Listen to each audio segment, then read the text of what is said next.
Here's the thing, disrespecting women has always been the name of the game. So while it's easy to say, don't reward men who disrespect you with softness or access, the real question is, what does disrespect even look like? Because walk into the average church and you'll see women being told explicitly and implicitly to shrink, submit, shut up, and suffer. That's institutionalized disrespect being preached as divine order. And when women criticize and walk away from that, they're accused of heresy, when really they're just refusing to be dehumanized. If you're raised in an environment like that, you might not even recognize disrespect as a problem. You'll believe it's your duty to endure it. That God demands it, that love requires it, that it's normal. And this isn't just about religion, it's culture too. For centuries, men used legal, financial, and structural violence to limit women's independence. Women couldn't open bank accounts, own property, get credit, or file patents without a man's involvement. That wasn't just economic exclusion, it was built-in disrespect. And it left women with one choice: marry the very men who disrespected them, love them, build families with them. That was survival. And then those women, our mothers, grandmothers, great-grandmothers, passed those coping mechanisms down. So now we have generations of women who never learned what disrespect looks like because society taught them to see it as love, as normal life. Disrespect is so baked into the way we relate to men that many women don't even realize when it's happening. A man telling you to drop your surname after marriage because he's the man, disrespect. A man insisting your child takes his last name despite you carrying the pregnancy, doing most of the childcare, and risking your life to give birth, disrespect. A man who feels entitled to softness, loyalty, or access after hurting you, disrespect. Even data tells the story. The home is the most dangerous place for a woman to be. You're 6 to 7 times more likely to be killed by your husband than a stranger.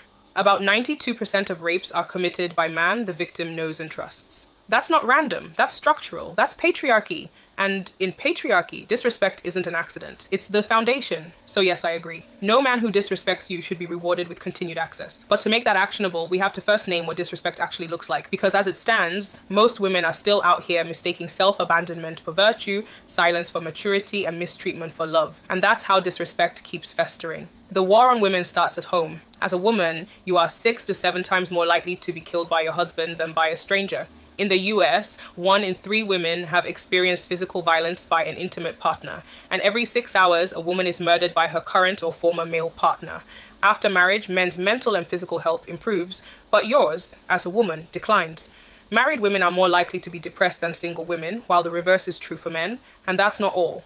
Women who date men carry double the domestic workload even when working full-time.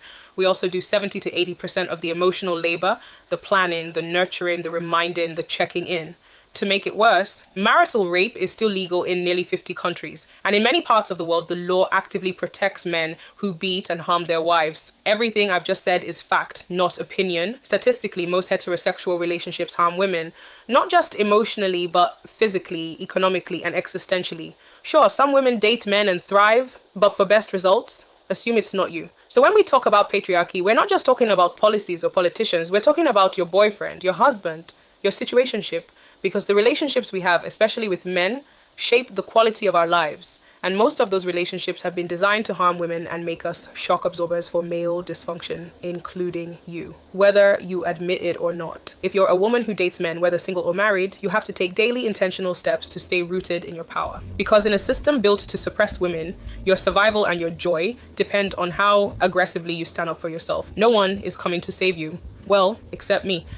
I send out a daily feminist relationship tip to help you date men without dimming yourself. They're short, sharp, and deeply practical texts for women who still want love but refuse to suffer for it. Whether you're single or married, you'll find them useful. And if you actually put these tips into practice, you'll begin to watch your relationship become a space where you're not just loved, but respected, centered, and free. Use the link in my bio to join, and you'll get one message every morning.